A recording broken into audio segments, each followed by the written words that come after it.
Hi, my dear fourth semester students of Tumkur University, Tumkur.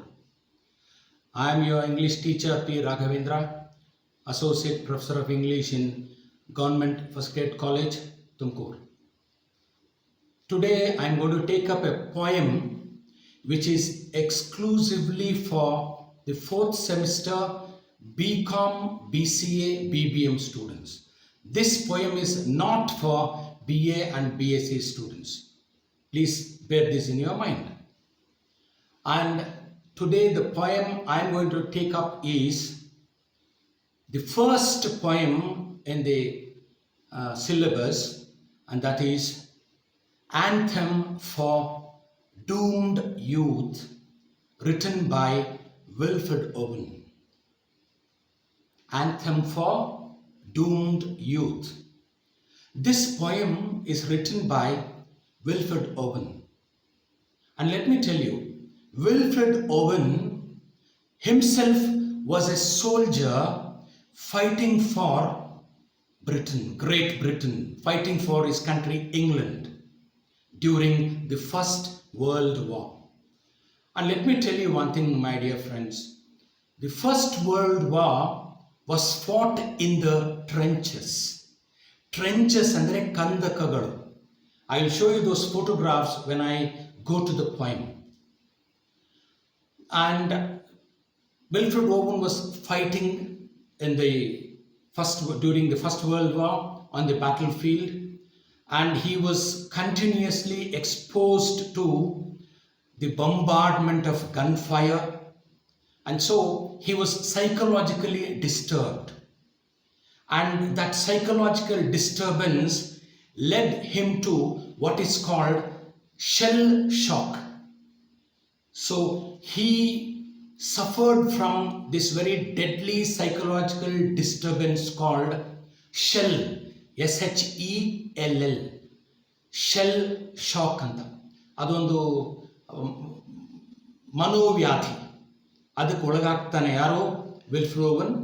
And he was admitted in a war hospital in July 1917, and the name of the hospital was Craig Lockhart Hospital, C-R-A-I-G L-O-C-K-H-A-R-T, C-R-A-I-G-L-O-C-K-H-A-R-T, Craig Lockhart Hospital in London. It is a war hospital, and there he underwent treatment for that shell shock, and then he recovered from that shell shock. Then he wrote this poem, Anthem for the Doomed Youth, in the hospital. And he had a very good friend called Siegfried Sassoon, another war poet.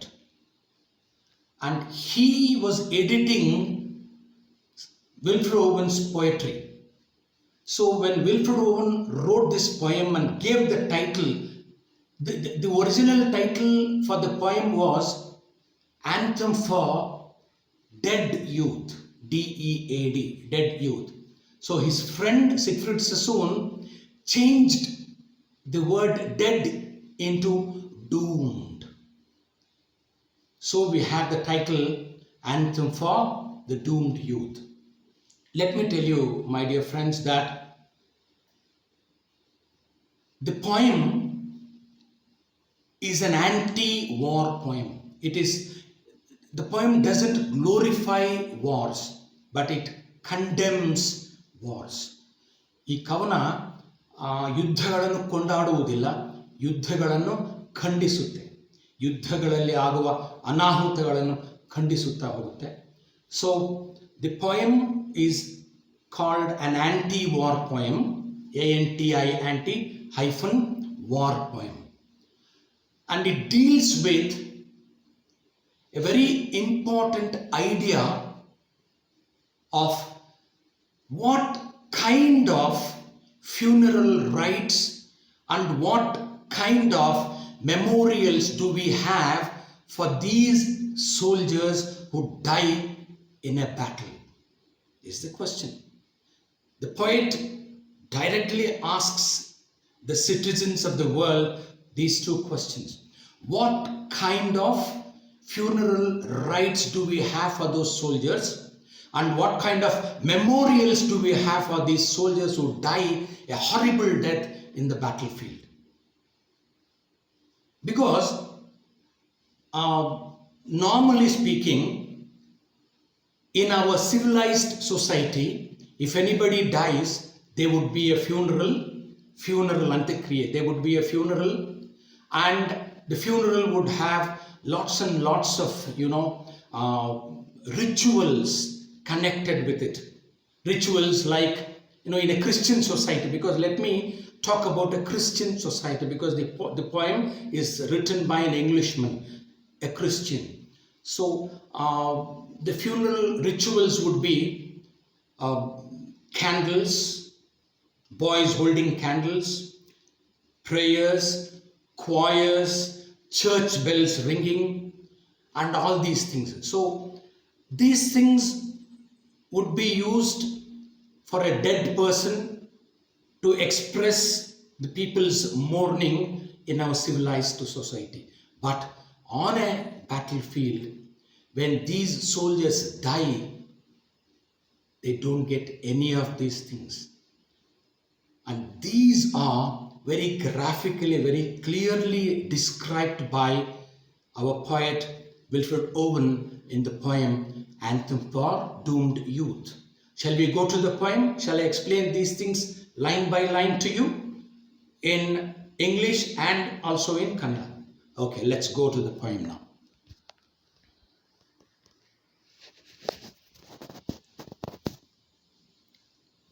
Look at this poem.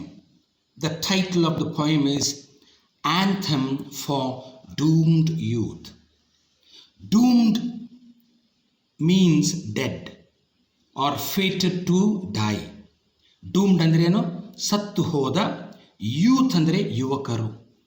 Because all soldiers are young, so they die young. They fight the battle young and they die young.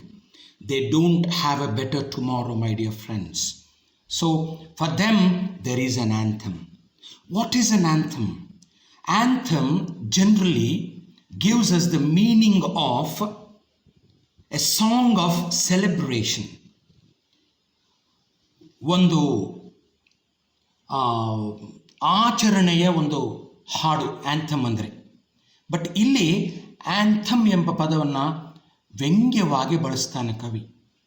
The word anthem is used by the poet very ironically to talk about the sad end of these young soldiers during the First World War. And now, let me begin the poem. Let me tell you, this poem is a sad poem expressing sorrow about somebody's death, and this somebody is nothing but these soldiers. Look at the first line, and this is a sonnet. Let me tell you, my dear friends, this is a sonnet containing 14 lines, and this sonnet can be divided into two parts. The first part consists of 8 lines, which is called an octave, and the last 6 lines called sestet, S-E-S-T-E-T. And in the first 8 lines, the poet talks about what funeral rites do we have for these soldiers who die a horrible death on a battlefield. ಈ funeral rights ಅಂತೀವಿ ನೋಡಿ, ಅಂದರೆ ಇದನ್ನು ನಾವು ಅಂತ್ಯಕ್ರಿಯೆದ ವಿಧಿಗಳು ಅಂತೀವಿ. Funeral ಅಂದರೆ ಅಂತ್ಯಕ್ರಿಯೆ, rights ಅಂದರೆ ವಿಧಿಗಳು. ಅಂತ್ಯಕ್ರಿಯೆ ವಿಧಿಗಳು ಮತ್ತು ಮೆಮೋರಿಯಲ್ಸ್ ಅಂತೀವಿ, ಅಂದರೆ ಸ್ಮಾರಕಗಳು. ನಾವು ಅಂತ್ಯಕ್ರಿಯೆ ವಿಧಿಗಳು ಹೆಂಗೆ ಮಾಡ್ತೀವಿ, ಪ್ರೇಯರ್ಸ್ ಮಾಡ್ತೀವಿ. ಕ್ರಿಶ್ಚಿಯನ್ಸ್ ಆಗಿ ನಾ ಹೇಳೋದು, ಕ್ರಿಶ್ಚಿಯನ್ಸ್ ಪ್ರೇಯರ್ಸ್ ಮಾಡ್ತಾರೆ. ಆಮೇಲೆ ಚರ್ಚ್ ಬೆಲ್ನ ಹೊಡಿತಾರೆ. ಯಾರನ್ನ ತೀರ್ಕೊಂಡ್ರೆ ನಮ್ಮ ಸಮಾಜದಲ್ಲಿ, ನಾನು ಹೇಳೋದು ಯುದ್ಧ ಭೂಮಿಯಿಂದ ಈಚೆಗೆ ನಮ್ಮ ಸಮಾಜದಲ್ಲಿ ಯಾರನ್ನು ತೀರ್ಕೊಂಡ್ರೆ ಚರ್ಚ್ ಬೆಲ್ ರಿಂಗ್ ಆದಾಗ ಏನಾಗುತ್ತೆ, ಅದು ಒಂದು ಸಂದೇಶವನ್ನು ತಲುಪಿಸುತ್ತೆ ಜನಗಳಿಗೆ. ಎಲ್ಲರೂ ದಯವಿಟ್ಟು ಚರ್ಚಿಗೆ ಬಂದು ಆ ಒಂದು ಮರಣ ಹೊಂದಿರತಕ್ಕಂತಹ ವ್ಯಕ್ತಿಯ ಬಗ್ಗೆ ಸಹಾನುಭೂತಿಯನ್ನು, ಶೋಕವನ್ನು ವ್ಯಕ್ತಪಡಿಸಿ ನಿಮ್ಮ ಏನಂತಾರೆ ಸ್ಮಾರಕಗಳನ್ನು ತೆಗೆದುಕೊಂಡು ಬನ್ನಿ. ಸ್ಮಾರಕಗಳಂದರೆ ಹೂವುಗಳಾಗ್ಬೋದು, ಮತ್ತು ಶವದ ಮೇಲೆ ಹಾಕುವ ಬಟ್ಟೆ ಹಾಕ್ಬೋದು, ಅಥವಾ ಕಾಫಿನ್ ಅಂತಾರೆ ಶವಪೆಟ್ಟಿಗೆ ಆಗ್ಬೋದು, ಇವೆಲ್ಲ ಕೂಡ. ಆಮೇಲೆ ಚರ್ಚ್ ಬೆಲ್ಸ್ ಇರುತ್ತೆ. ಆಮೇಲೆ ಚರ್ಚಲ್ಲಿ ಕ್ವಾಯರ್ಸ್ ಅಂತಾರೆ. ಕ್ವಾಯರ್ ಅಂದರೆ ಗ್ರೂಪ್ ಆಫ್ ಸಿಂಗರ್ಸ್, ಹುಡುಗರು ಅಥವಾ ಹುಡುಗಿಯರು ಸೇರಿಕೊಂಡು ಒಂದು ಹಾಡನ್ನು ಹಾಡ್ತಾರೆ, ಒಂದು ಶೋಕ ಗೀತೆಯನ್ನು ಹಾಡ್ತಾರೆ. ಅವರ ಆತ್ಮಕ್ಕೆ, ತೀರ್ಕೊಂಡ ವ್ಯಕ್ತಿಯ ಆತ್ಮಕ್ಕೆ ಶಾಂತಿ ಸಿಗಲಿ ಅಂಥೇಳಿ ಅವರನ್ನು ಕ್ವಾಯರ್ ಅಂತೀವಿ ನಾವು. ಸೊ ಇವೆಲ್ಲನೂ ನಮ್ಮ ಸಮಾಜದಲ್ಲಿ ಒಬ್ಬ ಮರಣ ಹೊಂದಿರತಕ್ಕಂಥ ವ್ಯಕ್ತಿಗೆ ಸಿಗುವಂತಹ ಡೀಸೆಂಟ್ ಬೆರಿಯಲ್ ಅಂತೀವಿ, ಡೀಸೆಂಟ್ ಫ್ಯೂನರಲ್ ರೈಟ್ಸ್ ಅಂತೀವಿ. ಆದರೆ ಯುದ್ಧ ಭೂಮಿಯಲ್ಲಿ ಅವೆಲ್ಲ ಸಾಯುತ್ತಿರುವಂತಹ ಈ ಸೈನಿಕರಿಗೆ ಸಿಗುತ್ತಾ ಎಂಬ ಪ್ರಶ್ನೆ. ಹಾಗಾಗಿ ನೋಡಿ, ಮೊದಲನೇ ಸಾಲು ಬಾಕ್ಸಲ್ಲಿ ಹಾಕಿದ್ದೀನಿ. The poem begins with A question. It's called a ರೆಟರಿಕಲ್ question.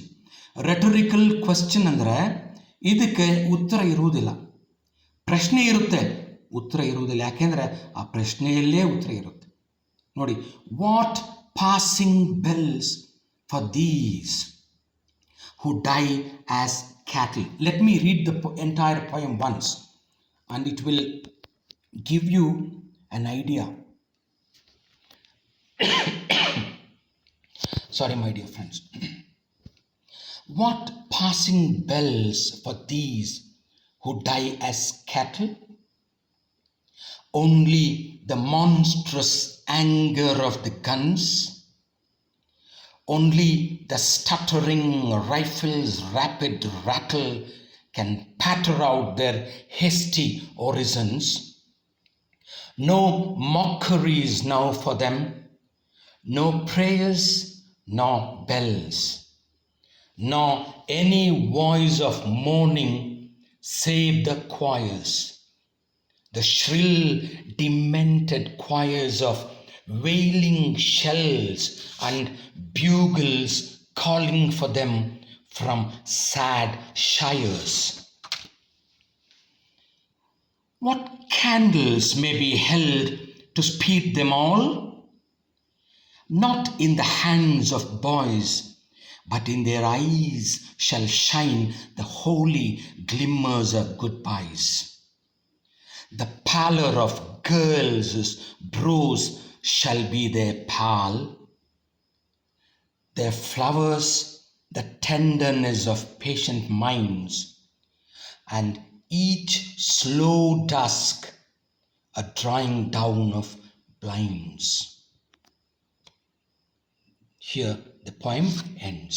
Now let me explain the octave. The poem begins with this line with a question. What passing bells for these who die as cattle? Look at this. Look at the word cattle. Cattle ಅಂದ್ರೇನು? ದನ ಕರುಗಳ ಗುಂಪು. Animal, the word giving us the meaning of some animals is used for humans in the poem. ಮನುಷ್ಯರಿರ್ತಕ್ಕಂತಹ ಈ ಕವನದಲ್ಲಿ ಈ ಒಂದು ಪ್ರಾಣಿಗಳ ಬಗ್ಗೆ ಮಾತಾಡ್ತಾ ಇದ್ದಾನೆ ಕವಿ. ಏನು ಹೇಳ್ತಾ ಇದ್ದಾನೆ? What passing bells. ನೋಡಿ, ಹೇಳ್ತೀನಲ್ಲ ನಾನು, when A person dies in our society, in our civilised society, when A person passes ಅವೇ. ನೋಡಿ, ಪಾಸಿಂಗ್ ಅಂದ್ರೇನು? ಮರಣ ಹೊಂದುವುದು. When A person dies, the ring the church bell to announce the death of that particular person. ಒಬ್ಬ ವ್ಯಕ್ತಿ ಮರಣ ಹೊಂದಿದಾಗ ಚರ್ಚಲ್ಲಿ ಒಂದು bell ಹೊಡಿತಾರೆ, ಅದನ್ನು ಪಾಸಿಂಗ್ ಬೆಲ್ ಅಂತಾರೆ. ಬಟ್ ಇಲ್ಲಿ ಯುದ್ಧ ಭೂಮಿಯಲ್ಲಿ ವಾಟ್ ಪಾಸಿಂಗ್ ಬೆಲ್ಸ್? ಅದು ಯಾವ ಪಾಸಿಂಗ್ ಬೆಲ್ಸ್ ಹೊಡಿತೀರಿ ನೀವಿಲ್ಲಿ? ಇಲ್ಲಿ ಅದ್ಯಾವ ಪಾಸಿಂಗ್ ಬೆಲ್ಸ್ನ ಒಂದು ಶಬ್ದ ಕೇಳಿ ಬರುತ್ತೆ ನಮಗೆ ಅಂತಾನೆ ಕವಿ, ಒಬ್ಬ ಸೈನಿಕನಾಗಿ. What passing bells for these, look at the word these. These ಅಂದರೆ ಈ ನನ್ನ ಸಹೋದರರು, ಸೈನಿಕರು. ಇನ್ನೊಂದು ಕವನದಲ್ಲಿ ಸೈನಿಕರನ್ನು ಇದೇ ಕವಿ ಬ್ರದರ್ಸ್ ಅಂತ ಕರೀತಾನೆ, ಇನ್ಸೆನ್ಸಿಬಿಲಿಟಿ ಎಂಬ ಕವನದಲ್ಲಿ. ಹಾಗಾಗಿ ಫಾರ್ ದೋಸ್ ಅಂದಿಲ್ಲ, what passing bells for those ಅಂದರೆ ಏನು, ಆ ಜನಗಳು ಅಂದರೆ ಎಲ್ಲೋ ಇರ್ತಕ್ಕಂಥ ಜನಗಳು, ನನಗೆ ಅವರಿಗೆ ಸಂಬಂಧ ಇಲ್ಲದೇ ಇರ್ತಕ್ಕಂಥ ಜನಗಳು ಎಂಬ ಅರ್ಥ ಬಂದ್ಬಿಡುತ್ತೆ. ಅದರ ಕವಿ ಹೇಳ್ತಾ ಇರೋದು ದೀಸ್, ನನ್ನ ಮುಂದೆ ಸಾವನ್ನು ರುಚಿ ನೋಡುವಂತಹ, ನೋವನ್ನು, ಗಾಯಗಳನ್ನು ಪಡೆದುಕೊಂಡು ಗಾಯಗಳಿಂದ ನೆರಳಾಡ್ತಾ ಇರ್ತಕ್ಕಂತಹ, ಸಾವನ್ನಪ್ತಾ ಇರ್ತಕ್ಕಂತಹ ನನ್ನ ಈ ಸಹಪಾಠಿಗಳು ದೀಸ್ ಅಂತ ನಾವು. ಇವರು ದೇ ಡೈ. ಹೇಗೆ ಸಾಯ್ತಾರೆ? ಆ್ಯಸ್ ಕ್ಯಾಟಲ್ ಇನ್ ಲಾರ್ಜ್ ನಂಬರ್ಸ್. ಯುದ್ಧ ಭೂಮಿಯಲ್ಲಿ ಟ್ರೆಂಚಸ್ ಅಂತ ಹೇಳಿದ್ದೀನಿ ನಾನು ನಿಮಗೆ. ವಾರ್ಫೇರಲ್ಲಿ ನೋಡಿ, ಫಸ್ಟ್ ವರ್ಲ್ಡ್ ವಾರಲ್ಲಿ ಟ್ರೆಂಚ್ ವಾರ್ಫೇರ್ ನಡೀತು. ಟ್ರೆಂಚಸ್ ಅಂದರೆ ಈ ಕಂದಕಗಳಲ್ಲಿ ಕೂತ್ಕೊಂಡು, ನಾನು ನೆಕ್ಸ್ಟ್ ವಿಡಿಯೋದಲ್ಲಿ ನಿಮಗೆ ಆ ಚಿತ್ರಗಳನ್ನು ತೋರಿಸ್ತೀನಿ ಸ್ನೇಹಿತರೆ, ಮತ್ತು ಶೆಲ್ ಶಾಕಿನ ಒಂದು ವಿಡಿಯೋ ತೋರಿಸ್ತೀನಿ. ನಿಮಗೆ ದಿಗ್ಭ್ರಮೆ ಆಗುತ್ತೆ ಆ ಒಂದು ವಿಡಿಯೋ ನೋಡಿದ್ರೆ, ಯಾವ ರೀತಿ ಒಬ್ಬ ಸೈನಿಕನು ಆ ಯುದ್ಧ ಭೂಮಿಯಲ್ಲಿ ಆ ಶಾಕ್ಗೆ ಒಳಗಾಗ್ತಾನೆ. ಹಾಗೆ ನಮ್ಮ ವಿಲ್ಫ್ರೆಡ್ ಓವನ್ ಕೂಡ ಒಳಗಾಗಿ ಪುನಃ ಚೇತರಿಸಿಕೊಂಡು ಪುನಃ ಯುದ್ಧ ಭೂಮಿಗೆ ಬಂದು 1917ನಲ್ಲಿ ಈ ಪೊಯಮ್ ಬರೆದ ನಂತರ ಬಂದು ಪುನಃ 1918ನೇ ಇಸ್ವಿಯಲ್ಲಿ ಸಾವನ್ನಪ್ತಾನೆ ಸ್ನೇಹಿತರೆ ಯುದ್ಧ ಭೂಮಿಯಲ್ಲಿ ನಮ್ಮ ಕವಿ ವಿಲ್ಫ್ರೆಡ್ ಓವನ್. ಸೊ ಆತ ಆರಂಭ ಮಾಡ್ತಕ್ಕಂತಹ ಮೊದಲನೇ ಸಾಲು ನೋಡಿ, what passing bells for these, what kind of, is asking A question, what kind of funeral bells would be Rang for these soldiers who dye as cattle. ನೋಡಿ, in our human world, in our human society, these cattle are killed in large numbers for their meat. ಅವರ ಮಾಂಸಕ್ಕೆ, ಅವುಗಳ ಮಾಂಸಕ್ಕಾಗಿ ನೂರಾರು ಈ ದನ ಕರುಗಳನ್ನು ಸಾಯಿಸ್ತಾರೆ ಇಂಗ್ಲೆಂಡಲ್ಲಿ. ಬೀಫನ್ನು ತಿನ್ನುವವರು, ದನದ ಮಾಂಸವನ್ನು ತಿನ್ನುವವರು. ಹಾಗಾಗಿ ಅವರು ಸಾಯಿಸುವಾಗ, ನೂರಾರು ಈ ದನ ಕರುಗಳನ್ನು ಸಾಯಿಸುವಾಗ ಯಾವುದೇ ಭಾವನೆ ಅವ್ರಿಗೆ ಇರುವುದಿಲ್ಲ. ಅಯ್ಯೋ ನಾನು ಸಾಯಿಸ್ತಾ ಇದ್ದೀನಲ್ಲ, ಅವುಗಳಿಗೆ ಎಷ್ಟು ನೋವಾಗುತ್ತೆ ಎಂಬ ಭಾವನೆ ಇರುವುದಿಲ್ಲ ಅವರಿಗೆ. They kill these cattle just like that, mechanical, ಯಾಂತ್ರಿಕವಾಗಿ ಸಾಯಿಸ್ಬಿಡ್ತಾರೆ, ಕತ್ತು ಕುಯ್ದು ಬಿಡ್ತಾರೆ. ಹಾಗೆಯೇ ಈ ಸೈನಿಕರ ಒಂದು ಏನಂತಾರೆ ಹಣೆ ಬರಹ. ಸೊ ಸೈನಿಕರು ಒಬ್ಬರಿಬ್ಬರು ಸಾಯುವುದಿಲ್ಲ, ಸತ್ತರೆ ಏಕಕಾಲಕ್ಕೆ 40-50 ಮಂದಿ ಏಕಕಾಲಕ್ಕೆ ಆ ಕಂದಕದಲ್ಲಿ ಬಿದ್ದು ಸತ್ತು ಹೋಗ್ತಾರೆ. ಯಾವಾಗ ಅವರ ಮೇಲೆ ಈ ಕ್ಷಿಪಣಿಯ ದಾಳಿ, ಬಾಂಬ್ ದಾಳಿ ನಡೆದಾಗ. ಅದನ್ನು ಹೇಳ್ತಾನೆ. ಅಂಥವ್ರಿಗೆ ಪಾಸಿಂಗ್ ಬೆಲ್ಸು ಯಾವುದು ಈ ಯುದ್ಧ ಭೂಮಿಯಲ್ಲಿ? What are this passing bells on A battle field for these soldiers who dye as cattle? So these soldiers are ಸ್ಲಾಟರ್ಡ್ in huge numbers. Many soldiers dye at one stroke ಅಂತಾರೆ. ಒಂದು ಬಾಂಬ್ ಅವ್ರ ಮೇಲೆ ಬಿತ್ತು ಅಂದರೆ ಮುಗಿದೋಯ್ತು. ಅವರು ಒಂದು 50 ಮಂದಿ ಇರ್ಬೋದು, 100 ಮಂದಿ ಇರ್ಬೋದು, ಎಲ್ಲರ ದೇಹಗಳು ಛಿದ್ರಗೊಂಡ್ಬಿಡುತ್ತೆ. ಆಮೇಲೆ ಅವರಿಗೆ ಒಂದು ಗೌರವದಿಂದ ಕೂಡಿರ್ತಕ್ಕಂತಹ ಒಂದು ಸಮಾಧಿ ಕೂಡ ಕಟ್ಟುವುದಿಲ್ಲ. ಯಾಕೆಂದರೆ ಹಲವು ಸೈನಿಕರ ಮೃತದೇಹಗಳು ಸಿಗುವುದಿಲ್ಲ, ಛಿದ್ರಗೊಂಡ್ಬಿಟ್ಟಿರುತ್ತೆ. ನಾವು ಪುಲ್ವಾಮಾ ಮೆಸಕರಲ್ಲಿ ನೋಡಿದ್ವಲ್ಲ, ಪುಲ್ವಾಮಾ ಮೆಸಕರಲ್ಲಿ 40 ಸೋಲ್ಜರ್ಸ್ ಸತ್ತರೆ ಅವರ ಮೃತದೇಹಗಳು ಸರಿಯಾಗಿ ಸಿಕ್ಕಿದೆಯೇ ನಮಗೆ? ಹಾಗೆ ಇಲ್ಲಿ what passing bells for these ಹು ಡೈ ಆಸ್ ಕ್ಯಾಟಲ್ಸ್. ಇವರಿಗೆ ಅದೆಂಥ ಪಾಸಿಂಗ್ ಬೆಲ್ಸ್ ಇರುತ್ತೆ, ನಾನು ಹೇಳ್ತೀನಿ ಕೇಳಿ ಅಂತಾನೆ ಕವಿ. ಇವ್ರಿಗಿದೇ ಬೆಲ್ಲುಗಳಿವೆ.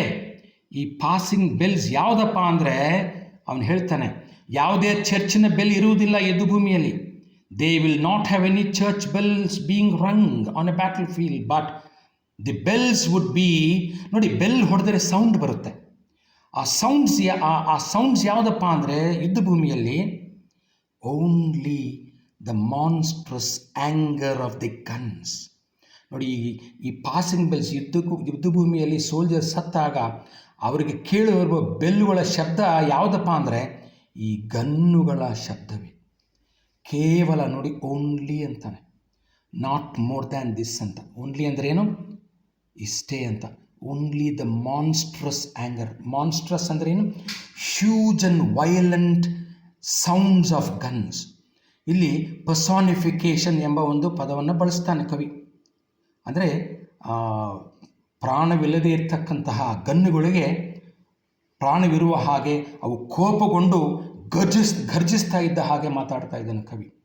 ಸೊ ಮಾನ್ಸ್ಟ್ರಸ್ ಮೀನ್ಸ್ ದೈತ್ಯಾಕಾರದಲ್ಲಿರ್ತಕ್ಕಂತಹ ಈ ಗನ್ನುಗಳು ಮಾಡುವ, ಕೋಪದಿಂದ ಮಾಡುವ ಶಬ್ದಗಳೇ ಆ ಸಾಯುವ ಸೈನಿಕರಿಗೆ ಪಾಸಿಂಗ್ ಬೆಲ್ಸ್ ಆಗುತ್ತೆ. ಎಷ್ಟು ಇದು ಏನಂತಾರೆ, ವಿಡಂಬನೆ, ಎಷ್ಟು ದುರಂತ ಇದು ಅಂತಾನೆ ಕವಿ. ನೋಡಿ, the passing bells R nothing but the violent sounds made by the guns. Only these sounds can be the passing bells for the soldiers ಹು ಡೈ ಆಸ್ ಕ್ಯಾಟಲ್ ಇನ್ ಲಾರ್ಜ್ ನಂಬರ್ಸ್. ನೆಕ್ಸ್ಟ್ ಹೇಳ್ತಾನೆ ಇನ್ನೊಂದು ಲೈನಲ್ಲಿ, only the stuttering rifles rapid rattle. Look at these lines. ಸ್ಟಟರ್ ಅಂದರೆ ತೊದಲುವುದು. ಇಲ್ಲಿ ಯುದ್ಧ ಭೂಮಿಯಲ್ಲಿ machine gun ಶಬ್ದವನ್ನು ಇಲ್ಲಿ ಹೇಳ್ತಾ ಇದ್ದಾನೆ ನೋಡಿ. ಮಷೀನ್ ಗನ್ಸ್ ಶಬ್ದ ಬರುತ್ತೆ ಇಲ್ಲಿ ನೋಡಿ. ಸ್ಟಟ್ ಥಟ್ ಅಂತ ಬರುತ್ತಾನೆ. ಥಟ್ ನೋಡಿ ಇಲ್ಲಿ, ಸ್ಟಟರಿಂಗ್ ರೈಫಲ್ಸ್ ರ್ಯಾಪಿಡ್ ರಾಟಲ್. ಶಬ್ದ ಬರ್ತಾ ಇದೆ ನೋಡಿ. ಆ ಗನ್ನಿಂದ ಹೊರಬರುವ ಗುಂಡುಗಳ ಶಬ್ದ, ಶಬ್ದ ಬರುತ್ತೆ. ಆಮೇಲೆ ನೋಡಿ, ಸ್ಟಟರಿಂಗ್ 2 ಟಿ ಇದೆ, ರ್ಯಾಟಲ್ 2 ಟಿ ಇದೆ. ನೆಕ್ಸ್ಟ್ ಲೈನ್ ನೋಡಿ, ಪ್ಯಾಟರ್ 2 ಟಿ ಇದೆ, ಠ ಶಬ್ದ. ಹಾಗಾಗಿ these are the sounds made by the machine guns. Only the stuttering rifles rapid rattle. ನೋಡಿ, ಆ ಶಬ್ದಗಳೇ ಇಲ್ಲಿ ಮಷೀನ್ ಗನ್ಸಿಂದ ಹೊರಬರುವ ಬುಲೆಟ್ಗಳ ಶಬ್ದ ಇದ್ದಂಗೆ ನೋಡಿ. ಇನ್ನೊಂದು ಸಾರಿ ಓದ್ತೀನಿ, ಕೇಳಿಸ್ಕೊಳ್ಳಿ. ಸ್ಟಟರಿಂಗ್ rifles rapid rattle can patter out there ಹೆಸ್ಟಿ ಆರಿಸನ್ಸ್. ಇಲ್ಲಿ ಚರ್ಚ್ ಬೆಲ್ಸ್ ಆಯಿತು. ಈಗ ಆರಿಸನ್ಸ್ ಅನ್ನೋ ಪದ ಇದೆ ನೋಡಿ. ಆರಿಸನ್ಸ್ ಅಂದರೆ ಪ್ರೇಯರ್ಸ್. ಚರ್ಚ್ ಬೆಲ್ಸ್ ಯಾವುದು ಅಂದರೆ ಗನ್ಸ್ ಮಾಡುವ ಶಬ್ದ. ಪ್ರೇಯರ್ಸ್ ಯಾವುದು ಅಂದರೆ ಈ ಮಷೀನ್ ಗನ್ಸಿಂದ ಹೊರಬರುವ ಶಬ್ದ. ಪ್ಯಾಟರಿಂಗ್ ಔಟ್ ಅಂದ್ರೇನು? The sound coming out of their machine guns, and they are giving their hasty prayers. Hasty ಅಂದ್ರೇನು? ಗಡಿಬಿಡಿಯಿಂದ ಮಾಡ್ತಕ್ಕಂಥ ಪ್ರೇಯರ್ಸ್. ಯಾಕಂದರೆ ಅವರನ್ನು ಕಳಿಸ್ಕೊಡ್ಬೇಕಲ್ಲ ಮತ್ತೊಂದು ಲೋಕಕ್ಕೆ, ಸಾವಿನ ಒಂದು ದವಡೆಗೆ. ಹಾಗಾಗಿ ಕವಿ ಹೇಳ್ತಾನೆ, the soldiers receive church bells in the form of the sound of huge guns, and the same dying soldiers receive prayers in the form of the sound of the machine guns. ಇಲ್ಲಿ guns, machine guns, ಇಲ್ಲಿ guns ಅಂದರೆ cannons ಅಂತಾರೆ, ಫಿರಂಗಿಗಳು, ದೊಡ್ಡ ದೊಡ್ಡ ಮದ್ದುಗುಂಡುಗಳನ್ನು ಹಾರಿಸುವಂತಹ ಗನ್ನುಗಳವು. Huge guns like buffer guns ಇದ್ದಂಗೆ ಇರುತ್ತೆ. ಹಾಗಾಗಿ the church bells R nothing but the guns, the sounds made by the guns, and the prayers R nothing but the ಸ್ಟಟರಿಂಗ್ rifle ಅಂದ್ರೇನು? ಈ ಒಂದು ಮಷೀನ್ ಗನ್ಸ್ ಅಥವಾ ಈ ಒಂದು ತುಪಾಕಿಗಳಿಂದ ಹೊರಬರುವಂತಹ ಆ ಒಂದು ಗುಂಡುಗಳ ಶಬ್ದ. Only the stuttering rifles rapid rattle can patter out ಅಂದ್ರೇನು? ಸುಮ್ಮನೆ ನುಡಿಗಳಿಂದ ಹೇಳುವುದು, ಉಚ್ಚಾರಣೆ ಮಾಡುವುದು ಪ್ರೇಯರ್ಸ್ನ. Patter out their hasty orisons. ಬೇಗ ಹೇಸ್ಟಿ ಯಾಕೆ ಅಂದರೆ ಒಂದು ಬಂದೂಕಿಂದ ಹೊರಬರುವ ಗುಂಡುಗಳು ಬೇಗ ಹೊರಗೆ ಬರ್ತವೆ. ಹಾಗಾಗಿ ಆ ಪ್ರೇಯರ್ಸ್ ಕೂಡ ಹಾಗೆ ಬೇಗ ಹೊರಗೆ ಬಂದುಬಿಟ್ರುವಂತೆ. ಆ ಒಂದು ರೈಫಲ್ಸಿಂದ ಹೊರಬರುವ ಶಬ್ದಗಳೇ, ಗುಂಡಿನ ಶಬ್ದಗಳೇ ಆ ಹೇಸ್ಟಿ, ಗಡಿಬಿಡಿಯಿಂದ ಮಾಡಿರ್ತಕ್ಕಂಥ ಆ ಒಂದು ಪ್ರೇಯರ್ಸ್ ಅಂತ ಹೇಳ್ತಾನೆ ಕವಿ. ಸೊ ಇಂಗ್ಲೀಷಲ್ಲಿ ಹೇಳಬೇಕಂದ್ರೆ, the prayers R nothing but the bullets, the sound the bullets make when they are fired from these rifles, and these the sound made of the bullets are pattering out their hasty prayers ಅಂತ ಹೇಳ್ತಾನೆ. Then you have no mockeries now for them. ಕವಿ ಹೇಳ್ತಾನೆ ಇಲ್ಲಿ ಮಾಕರೀಸ್ ಅಂದರೆ ಅರ್ಥ ಏನಪ್ಪ ಅಂದರೆ ಅಪಹಾಸ್ಯ ಮಾಡುವುದು. ಇಲ್ಲಿ ನಾವು ಯಾರನ್ನು ಅಪಹಾಸ್ಯ ಮಾಡೋಂಗಿಲ್ಲ. ಯಾಕೆ ಅಂತ ಹೇಳಿದರೆ ಇಲ್ಲಿ ನೋ ಪ್ರೇಯರ್ಸ್, ನೋ ಬೆಲ್ಸ್. ಯಾಕೆ ಇಲ್ಲಿ ಪ್ರೇಯರ್ಸ್ ಇಲ್ಲ, ಬೆಲ್ಸ್ ಇಲ್ಲ. ನಾವು ಮತ್ತೆ ಪ್ರೇಯರ್ಸ್ ಬೆಲ್ಸ್ ಇದೆ ಅಂದ್ಕೊಂಡ್ರೆ ಅವರ ಸಾವನ್ನು ಅಪಹಾಸ್ಯ ಮಾಡ್ದಂಗೆ ಇರುತ್ತೆ. ಯಾಕೆ ಅಂತ ಹೇಳಿದರೆ the soldiers sacrifice their lives for the sake of their country, fighting for their country. ಹಾಗಾಗಿ ಆ ಪ್ರೇಯರ್ಸ್ ಯಾವುದು? They are nothing but the stuttering rifles rapid rattle, and the bells are nothing but the sound of the guns, the monstrous huge sounds made by the huge guns. ಅಷ್ಟು ಬಿಟ್ಟರೆ ಇಲ್ಲಿ prayers, ನಿಜವಾಗಿ prayers ಇಲ್ಲ, bells ಇಲ್ಲ ಅವರಿಗೆ. ನತದೃಷ್ಟರು ಯಾರು? ಆ soldiers, ಯುದ್ಧ ಭೂಮಿಯಲ್ಲಿ ಸಾವನ್ನಪ್ಪುವ ಸೋಲ್ಜರ್ಸ್, ಭಯಾನಕವಾದ ಸಾವನ್ನಪ್ಪುವ ಸೋಲ್ಜರ್ಸ್. ಆಮೇಲೆ ಹೇಳ್ತಾನೆ ನಂತರ ನೋಡಿ, ಬೆಲ್ಸ್ ಆಯಿತು, ಪ್ರೇಯರ್ಸ್ ಆಯಿತು. Then he comes to the choirs. Choir ಅನ್ನೋ ಪದ ಇದೆ ನೋಡಿ. ಕ್ವಾಯರ್ಸ್ ಅಂದರೆ ನಾನು ಹೇಳಿದ್ನಲ್ಲ, group of singers in a church. ಒಬ್ಬ ವ್ಯಕ್ತಿ ತೀರ್ಕೊಂಡಾಗ ಆತನ ಮೃತದೇಹವನ್ನು ಈ ಶವಪೆಟ್ಟಿಗೆಯಲ್ಲಿ ಹಾಕಿಬಿಟ್ಟು ಎಲ್ಲರೂ ಬಂದು ಕೂತ್ಕೋತಾರೆ. ಆ ಚರ್ಚಲ್ಲಿ ಕೂತ್ಕೊಂಡು they express their sorrow, they mourn the death of their loved ones ಅಲ್ವಾ. ಅವರಿಗೆ ಇಷ್ಟವಾದ ಪ್ರೀತಿ ಪಾತ್ರರಾದ ಒಬ್ಬ ವ್ಯಕ್ತಿ ಸತ್ತು ಹೋದಾಗ ಅವರಿಗೆ ಶೋಕವನ್ನು ವ್ಯಕ್ತಪಡಿಸಲಿಕ್ಕೆ ಕೂತ್ಕೊಂಡಾಗ ಅಲ್ಲಿ ಕ್ವಾಯರ್ಸ್ ಹಾಡನ್ನು ಹಾಡ್ತಾರೆ, ಅವರ ಆತ್ಮಕ್ಕೆ ಶಾಂತಿ ಆಗಲಿ ಅಂತ. ಆದರೆ ಇಲ್ಲಿ ಎಂತಹ ಒಂದು ಕ್ವಾಯರ್ಸ್ ಇದ್ದಾರೆ. ನಾರ್ ಎನಿ ವಾಯ್ಸ್, ಇಲ್ಲಿ ಹೇಳ್ತಾನೆ there is no voice of mourning. ಇಲ್ಲಿ ಮೋರ್ನಿಂಗ್ ಅಂದರೆ ಶೋಕ ವ್ಯಕ್ತಪಡಿಸುವುದು. ಶೋಕವನ್ನು ವ್ಯಕ್ತಪಡಿಸುವ ಒಂದು ವಾಯ್ಸು ಕೂಡ ಇಲ್ಲ ಇಲ್ಲಿ, ಎಕ್ಸೆಪ್ಟ್ ದ ಕ್ವಾಯರ್ಸ್. ಆ ಕ್ವಾಯರ್ಸ್ ಮಾತ್ರ ಇದ್ದಾರೆ ಅಂತಾನೆ ವ್ಯಂಗ್ಯವಾಗಿ.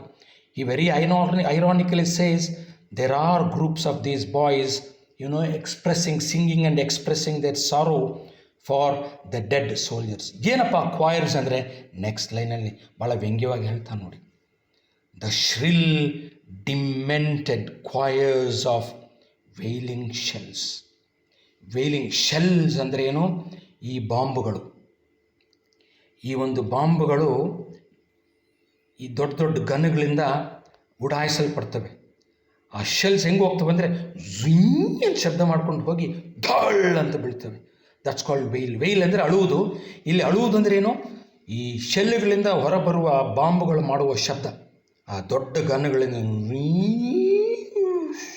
ಅಂತ ಬರುವುದು. So these are the wailing. ಅಂದರೆ ಆ ಕ್ವಾಯರ್ಸ್ ಅವೇನೆ. ಯಾವುದು? ಶೆಲ್ಲುಗಳು, ಆ ಬಾಂಬುಗಳು ಮಾಡುವ ಆ ವಿಚಿತ್ರವಾದ ಶಬ್ದವೇ ಶೋಕ ಅಂತಾನೆ. ಆ ಶೆಲ್ಲುಗಳೇ ಕ್ವಾಯರ್ಸು, ಅವ್ರು ಮಾಡುವ ಶಬ್ದವೇ ಶೋಕ.